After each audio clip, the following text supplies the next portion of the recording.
அனைவருக்கும் வணக்கம். வாழ்க வளமுடன். 12ஆம் அதிபதியுடைய திசையில் என்ன நடக்கும் அப்படின்னு இந்த வீடியோவில் நம்ம பார்க்கலாம். சரிங்களா? 12ஆம் அதிபதி 12ஆம் பாவத்தில் இருக்கக்கூடிய கிரகத்தினுடைய திசையில் என்ன நடக்கும் அப்படிங்கிறது ஒரு விஷயம் இருக்குது. 12ஆம் அதிபதியினுடைய திசை ஒருத்தருக்கு நடக்க அப்படின்னா அந்த திசையில் என்ன மாதிரியான பலன்கள் நடக்கும் அப்படிங்கிறதும் ஒரு பலன் இருக்குது. இப்போ நம்ம இந்த வீடியோவில் 12ஆம் அதிபதியினுடைய திசையில் என்ன பலன்கள் நடக்கும் ஒரு மனிதருக்கு அப்படிங்கிறத நம்ம பார்ப்போம். சரிங்களா? இப்போ 12ஆம் பாவ பலன்கள் என்ன? அதே தான் அந்த அதிபதிக்கும். 12ஆம் பாவம் என்ன? விரயஸ்தானம், செலவு, அயன சயன போகஸ்தானம். ஒரு மனிதன் காலையில் எந்திரிச்சு நைட்டில் தூங்க போகக்கூடிய அதான் அந்த நாள் முடியக்கூடிய ஒரு நேரத்தை காட்டுறது 12ஆம் இடம். தொடங்கிறது லக்கணம், முடிகிறது 12ஆம் இடம். மோட்சஸ்தானம் அப்படின்னு சொல்லக்கூடிய 4, 8, 12ஆம் வீட்டில் 12ஆம் இடம் அதாவது மோட்ச திரிகோணத்தில் இறுதி வீடாக வருவது இந்த 12ஆம் வீடு. அந்த 12ஆம் வீட்டு அதிபதியினுடைய திசையில் ஒரு ஜாதகருக்கு என்ன நடக்கும் அப்படின்னு பார்த்தீங்க அப்படின்னா, கட்டாயம் செலவுகள் உண்டு, இல்லைன்னு சொல்லலாம். அது எந்த மாதிரியான செலவுகள் நடக்கும்? விரயங்கள் உண்டு, விரயங்கள் இருக்காது அப்படின்னு சொல்ல விரும்பலை நான். விரயங்கள் உண்டு, செலவுகள் உண்டு. ஆனால் அது நல்ல விரயங்களா நல்ல செலவுகளா அப்படிங்கிறத நம்ம அவருடைய ஜாதகத்தை வச்சு தான் கணிக்க முடியும். இப்போ 12ஆம் அதிபதி விரயத்தை மட்டும்தான் கொடுப்பாரா, வேறு எதையும் கொடுக்க மாட்டாரா அப்படின்னு நீங்கள் நினச்சி கேட்டீங்க அப்படின்னா, கட்டாயம் இல்லை, விரயத்தை மட்டும்தான் கொடுப்பாரு அப்படின்னு நான் சொல்ல மாட்டேன். ஏன்னா மேச லக்கண ஜாதகக்காரருக்கு அதான் லக்கண ரீதியாக எல்லா பலனும் மாறுபடும். இதை நான் ஏற்கனவே அடிக்கடி ஒவ்வொரு வீடியோலையும் சொல்லிக்கிட்டு இருக்கிறேன். இப்போ மேச லக்கண ஜாதகக்காரங்களுக்கு 12ஆம் வீட்டு அதிபதி குருவே 9ஆம் வீட்டுக்கும் ஆதிபத்தியம் வாங்கியிருப்பார். அப்போது அந்த குரு வீண் விரயங்களை செய்ய மாட்டார். 12ஆம் வீட்டு அசுப பலன்களை அந்த குரு, அதாவது மேச லக்கணத்தில் பிறந்த சாதகக்காரங்களுக்கு 12ஆம் அதிபதினு சொல்லக்கூடிய குரு என்ன செய்வார்? மோசமான பலன்களை தரமாட்டார், நல்ல பலன்களையே தருவார். சரி, நல்ல பலனா என்ன? நல்ல பலன்கள் என்னன்னு கேட்டிங்கன்னா, ஆனால் அவருக்கு விரயம் சொல்லியிருக்கீங்க, செலவுன்னு சொல்லியிருக்கீங்க.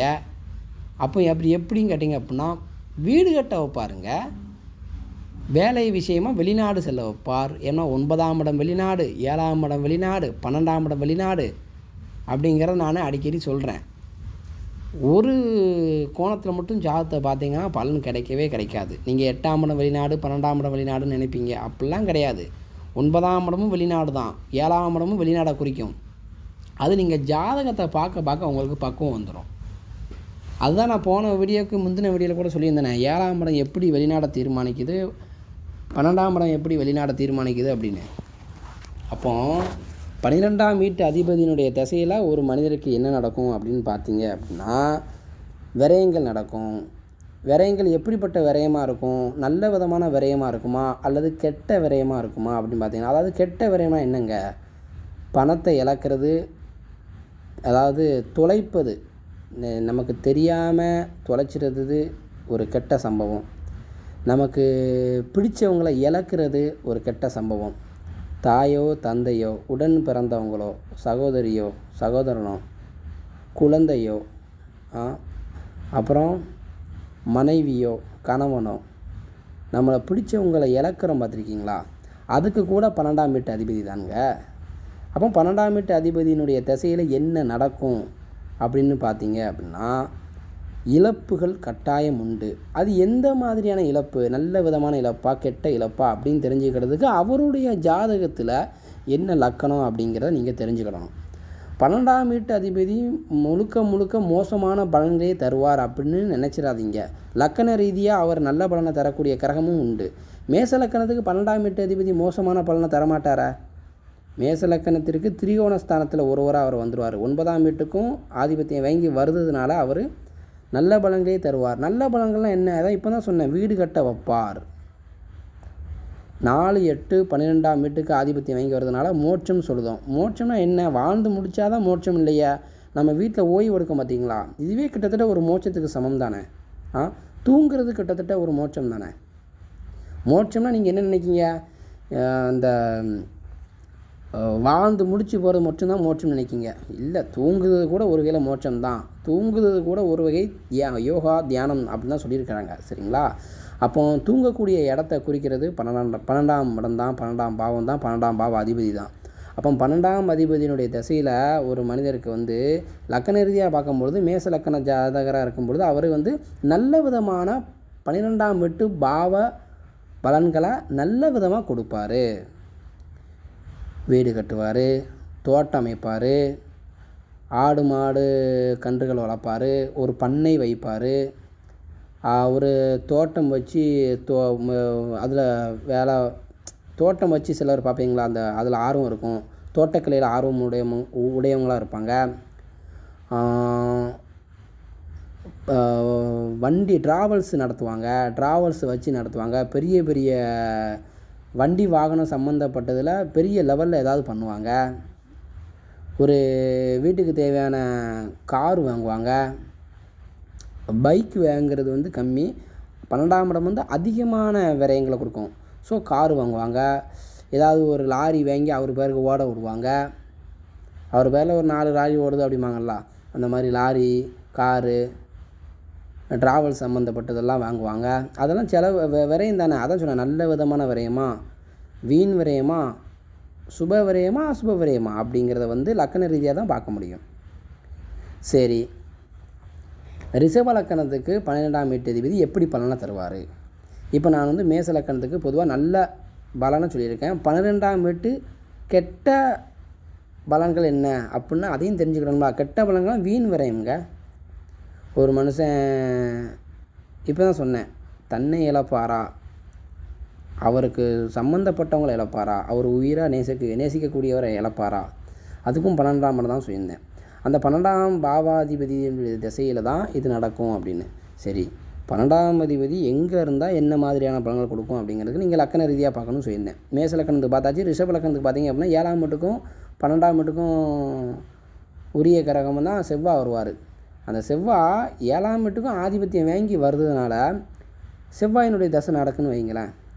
அந்த செவ்வாய் வந்து எந்த மாதிரியான அமைப்பில் இருக்கார், எங்கே இருக்கிறாரு, பலவீனமாக இருக்காரா, பலமாக இருக்காரா அப்படிங்கிறத நீங்கள் பார்க்கணும். பார்த்து தான் ஒரு முடிவுக்கு வர முடியும். அதுக்காண்டி வந்து செவ்வாய் வந்து தசையில் வந்து ரிஷப லக்கண ஜாதகக்காரங்களுக்கு வந்து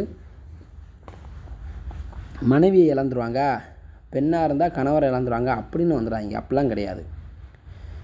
ரிஷப லக்கண ஜாதகக்காரங்களுக்கு வந்து செவ்வாயினுடைய திசை நடக்கு அப்படின்னா, அதாவது 12ஆம் வீட்டு அதிபதியினுடைய திசை நடக்கு அப்படின்னா அவர் சராசரியான நார்மலான லைஃப்பை கொடுப்பார். ஒரு இடம் வாங்க வைப்பார். ஏன்னா செவ்வாய் பூமி காரகன் இல்லையா, அதை இடம் வாங்குறது, அது வந்து இடம் வாங்குறது என்ன, ஒரு செலவு தானே, ஒரு சுப செலவு. ஏன்னா ரிஷப லக்கணத்துக்கு கிட்டத்தட்ட செவ்வாய் வந்து மிகப்பெரிய ஒரு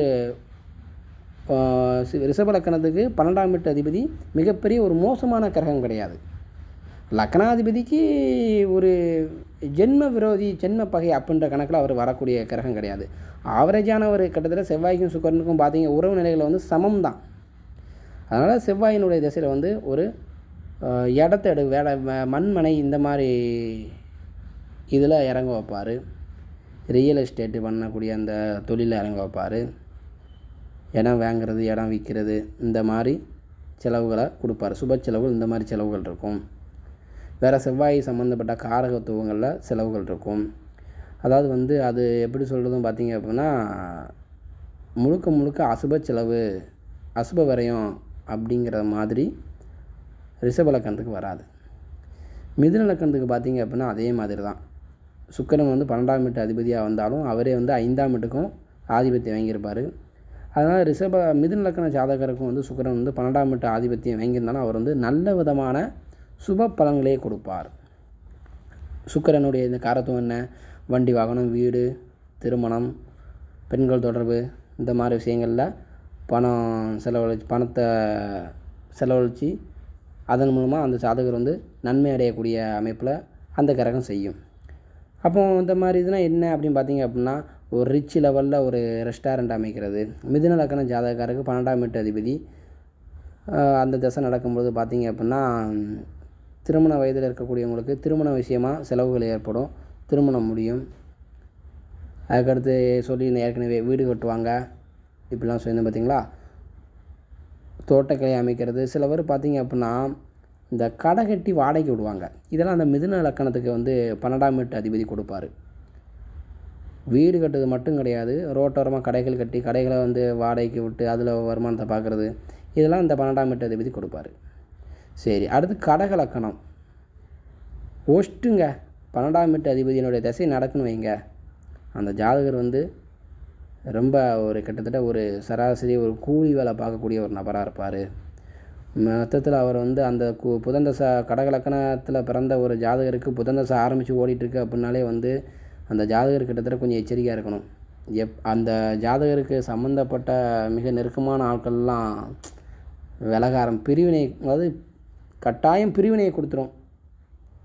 விரயங்கள், வீண் விரயங்கள், அசுப செலவு, அசுப விரயம், அசுப இழப்பு, அதாவது மீள முடியாத இழப்பு, இதெல்லாம் அந்த கடக லக்கணத்துக்கு புதன் வரக்கூடாத தசை வாழ்க்கையில் வந்துச்சு அப்படின்னா அது கொஞ்சம் அந்த தசையை மீண்டு வர்றது கொஞ்சம் கஷ்டப்பட்டு தான் மீண்டு வர வேண்டியிருக்கும். அதே மாதிரி மகர லக்கணத்துக்கும் மகர லக்கணத்துக்கு குரு 12ஆம் வீட்டு விரையாதிபதி, அவருடைய திசையெல்லாம் பார்த்திங்க அப்படின்னா.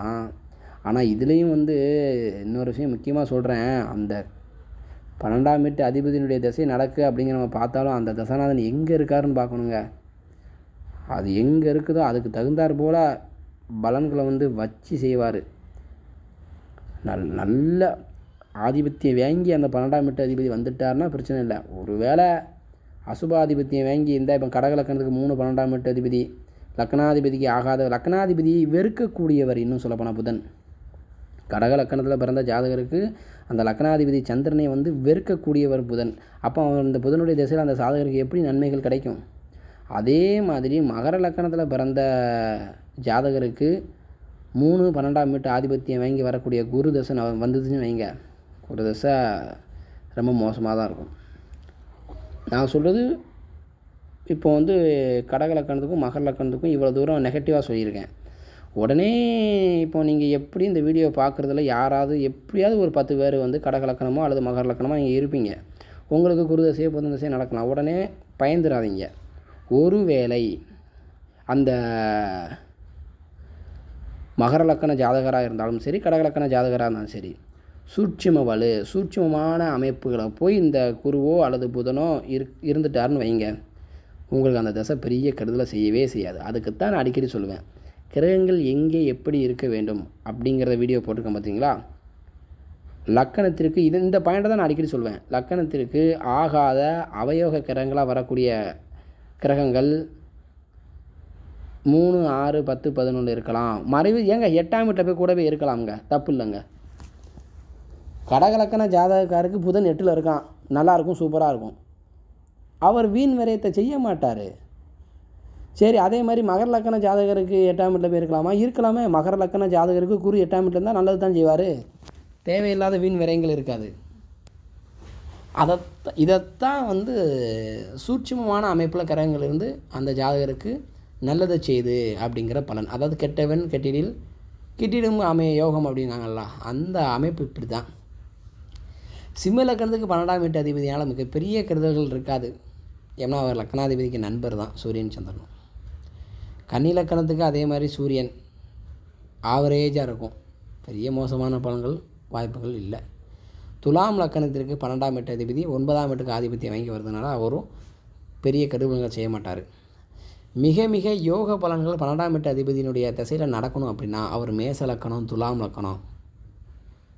அதான் சொல்லுதுண்ணே, அதாவது 12ஆம் வீட்டுக்கு அதிபதியாக வரக்கூடிய கிரகம் வேறு ஒரு நல்ல ஆதிபத்தியம் வாங்கி வரணும். அதாவது 1, 5, 9 ஒரு கிரகமாக வரலாம். இப்போ மிதுன லக்கணத்துக்கு சொன்னோம்ல, அது மாதிரி மிதுன லக்கணத்துக்கு 12ஆம் வீட்டு அதிபதி 5ஆம் வீட்டுக்கும் ஆதிபத்தியம் வாங்குதாரா. இந்த மாதிரி வரும்போது 12ஆம் வீட்டு அதிபதி கெடுதல்களை செய்ய மாட்டார். 12ஆம் வீட்டு ஆதிபத்திய ரீதியான நல்ல ஒரு யோக பலனை அவர் செய்வார். விருச்சிக லக்கணத்துக்கு அதே மாதிரி சுக்கிரன் சும்மா ஒரு ஆவரேஜான கிரகம் தான். இந்த ரிஷப லக்கணத்துக்கு செவ்வாய் எப்படியோ அதை விட சுமார் தான் விருச்சிக லக்கணத்துக்கு சுக்கிரன். ஆனால் செவ்வாய் கூட பரவாயில்லன்னு எடுத்துக்கலாம். இந்த விருச்சிக லக்கண ஜாதகாரங்களுக்கு சுக்கிரனுடைய தசை ரொம்ப மோசமுங்க. ஆமாம், அவர் 12ஆம் வீட்டு விரையாதிபதி தான். 7ஆம் வீட்டுக்கு ஆதிபத்தியம் வாங்கியிருந்தாலும் அந்தளவுக்கு அவர் ஒரு பெரிய ஒரு முன்னேற்றத்தை கொண்டு கொடுக்க மாட்டார். தனுசு லக்கணத்துக்கு 12ஆம் வீட்டு அதிபதி கவலைப்பட தேவையில்லை, அவர் 5ஆம் வீட்டுக்கு அதிபதி வாங்கி வந்துடுவார். மகர லக்கணத்துக்கு சொல்லிட்டேன். கும்ப லக்கணத்துக்கு 12ஆம் வீட்டு அதிபதி பற்றி நீங்கள் கவலைப்பட வேண்டாம், நம்ம லக்கணாதிபதி அவர் தான். சரிங்களா?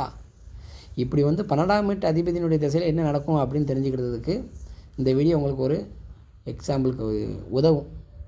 12ஆம் வீட்டு ஆதிபத்திய பலன்கள் என்ன அப்படின்னு தெரிஞ்சுக்கிறதுல முதல்ல நான் சொன்ன காரகத்துவங்களை ஃபுல்லாக பாவக்காரங்களை எடுத்துக்கோங்க. ஆனால் இது எப்படி எங்கே இந்த 12ஆம் வீட்டு அதிபதி எந்த ஸ்தானத்தில் இருக்காரோ, அதாவது எந்த பாவத்தில் இருக்காரோ அந்த பாவக வழியாக அந்த விரயங்கள் இருக்கும். சுப விரயமோ அசுப விரயமோ, என்ன லக்கணம், 12ஆம் வீட்டு அதிபதி எங்கே இருக்கார், அந்த இருக்கும் பாவத்தின் வழியாக அந்த பலன்கள் நடக்கும். அதையும் ஒரு டைம் சொல்லிடுறேன், உங்களுக்கு புரியணுங்களா? இப்போ லக்கணத்தில் இருக்கிறாரு அப்படி வச்சுக்கோடுவோம். சரிங்களா? ஒரு எந்த லக்கணத்தை இருக்கலாம், ஆகாத லக்கணத்தை எடுத்துக்கிடுவோம். ஏன்னா நெகட்டிவான ஜோதிடம் அந்த நெகட்டிவான பலன்கள் தான் நிறைய பேருக்கு எதிர்பார்ப்பாங்க. பாசிட்டிவான பலன்கள் ஒரு என்ன எங்கேயோ ஒருத்தருக்கு தான் நடந்துகிட்ருக்கோம். அவர் ஜாதகமே மொத்தத்தில் நம்பவே மாட்டார். ஜாதகத்தை பற்றி பேசினாலே அதை காது கொடுத்து கேட்க மாட்டார். நல்லா இருக்கிறவங்க என்ன கேட்குங்க, ஜாதகத்தை நம்பினாங்க என்ன. அப்போது கடக லக்கணத்துக்கு லக்கணத்தில் புதன் இருக்காருன்னு எடுத்துக்கிடுவோமா. கடக லக்கணம், அதுக்கடுத்து மகர லக்கணம், இந்த மாதிரி லக்கணத்தில் 12ஆம் வீட்டு அதிபதி இருக்கிறாருன்னு வச்சுக்கோங்களேன். வேறு என்ன லக்கணம் சொல்லலாம், கன்னி லக்கணம். சரி, ஓகே, கன்னி லக்கணம் வச்சுக்கிட்டோமே. கன்னி லக்கணத்துக்கு 12ஆம் வீட்டு அதிபதி சூரியன் லக்கணத்தில் இருக்கிறாரு அப்படின்னா அவருக்கு என்ன மாதிரியான பலன்கள் நடக்கும்? திருமணத்தால் வீண் விரயங்கள் ஏற்படும். அந்த ஜாதகரே வீண் விரயங்கள் கொஞ்சம் அதிகம் செய்யக்கூடியவராக இருப்பார். ஏன்னா லக்கணம் அப்படிங்கிறது அவரைத்தானே குறிக்குது. சரியா, இதில் திருமணம்னு எடுத்தீங்க அப்படிங்க கேட்கலாம். அவர் 7ஆம் வீட்டையும் பார்ப்பார் லக்கணத்தில் இருக்கும் பொழுது. திருமண வயதில் இருந்தால் திருமணத்தால் வீண் விரயங்கள் இருக்கும். திருமணத்தால் வீண் விரயம்னு ஏன் சொல்கிறேன் பார்த்தீங்க அப்படின்னா, சூரியன் ஒரு பாவக்கிரகம். கன்னி லக்கணத்துக்கு கிட்டத்தட்ட ஒரு ஆவரேஜான கிரகம் தான். ஏன்னா சூரியனை புதன் தான் நேசிப்பார். புதனுக்கு சூரியன் அந்த அளவுக்கு பெருசாக ஒன்றும் இது பண்ண மாட்டார். சூரியனுக்கு மிக நெருக்கமான நண்பர்கள் யாருன்னு பார்த்தீங்கன்னா செவ்வாய், குரு, சந்திரன். ஆனால் புதன் தான் சூரியனை அவன் நண்பன் அப்படின்னு புதன் தான் பெருமை பேத்துக்கிடுவார். ஆனால் சூரியன் அப்படி கிடையாது. அதனால் கன்னி லக்கணத்தில் பிறந்தவங்களுக்கு சூரியன் மிகப்பெரிய நன்மையெல்லாம் செய்ய மாட்டார். ஆவரேஜாக சரி என்னை ஃப்ரெண்டு நான் சொல்லிட்டு திரிதான், நல்லா இருந்துட்டு போட்டோம் அப்படின்னு ஒரு வேண்டா வெறுப்பாக சொல்லுவாரே தவிர என் நண்பன் நல்லா இருக்கணும் அப்படின்ற மாதிரி சூரியன் அந்த செவ்வாய் குருவை போல புதனுக்கு செய்ய மாட்டார். அதனால் 12ஆம் வீட்டு அதிபதி கன்னி லக்கணத்தில் பிறந்தவங்களுக்கு சூரியன் லக்கணத்தில் இருக்கும் பொழுது விரயங்கள் செலவுகள் நல்ல விதமாக இருக்குமா அப்படின்னா ஆவரேஜாக இருக்கும். ரொம்ப மோசமாக இருக்கார். பட் இந்த சொல்லுவாங்க தெரியுமா, என்னடா இது செவ்வாய் இழுத்துட்டுருக்கு, தேவையில்லாத செலவு கொஞ்சம் கொஞ்சம் ஆகிட்டே இருக்குது அப்படின்னு, அந்த மாதிரி இருக்கும். சரி, 2ஆம் வீட்டில் போய் உட்கார்ந்தார். நீசம் பெற்று இருப்பார். கன்னி லக்கணத்துக்கு விரையாதிபதி 2ஆம் வீட்டில் இருக்கும் பொழுது மிக மோசமான பலனை செய்வார். 2ஆம் இடம் ஆரம்ப கல்வியே தடங்கலாக இருக்கும். ஆரம்ப கல்வி அந்தளவுக்கு விருத்தியாக இருந்திருக்காது. 2ஆம் பாவ பலன்கள் இருக்குது பார்த்திங்களா, படிப்பு ரீதியாக தேவையில்லாத செலவுகள் ஏற்பட்டிருக்கும். அவர் வாயை கொடுத்து புண்ணாக்கியிருப்பார். அவர் வாயாலே சில பல பிரச்சனையை சந்திச்சிருப்பார். அதனால் செலவுகள் ஏற்படும், வீண் விரயங்கள் ஏற்பட்டிருக்கும். கிட்டத்தட்ட இந்த இப்போ பல்லுக்கெலாம் ட்ரீட்மெண்ட் பார்க்காங்கல்ல, இந்த மாதிரி வாய் சம்மந்தப்பட்ட விஷயங்கள், முகம் ஃபேஸ் சம்மந்தப்பட்ட விஷயங்களுக்கெல்லாம் பார்த்தீங்க அப்படின்னா மருத்துவம் ட்ரீட்மெண்ட் எடுத்து அதன் மூலமாக வீண் விரயங்கள் அதிகமாக இருக்கும். முக்கியமாக ஒரு 30 வயசுக்கு மேலே உள்ள நபராக இருக்கார் அப்படின்னா அவருக்கு அவர் குடும்பத்துக்காண்டி சரியாக பாடுபடாத ஆளாக இருப்பார். சரியாக உழைக்காத ஒரு நபராக இருப்பார். சரியான வருமானம் கொண்டு வராத ஒரு நபராக இருப்பார். சீட்டிங் லைனில் தான் வருமானத்தை தேடக்கூடிய மைண்ட் செட்டில் இருப்பார். 2ஆம் இடம் கெட்டு போச்சுங்களா, சரிங்களா. விரையாதிபதி 2ல் போகிறாரு. அப்படி எடுத்துடணும், அப்படியே தலைகீழ பலன் வந்துடும். சரி, ஓகே. ஜோதிட ரீதியாக வேறு சில பலன்களோடு அடுத்த வீடியோவில் உங்களை சந்திக்கிறேன். அப்படி இல்லை அப்படின்னா இதே வீடியோவை தொடர்ச்சி வேணாலும் அடுத்த வீடியோவில் போடுறேன். சரிங்களா? நன்றி. வாழ்க வளமுடன்.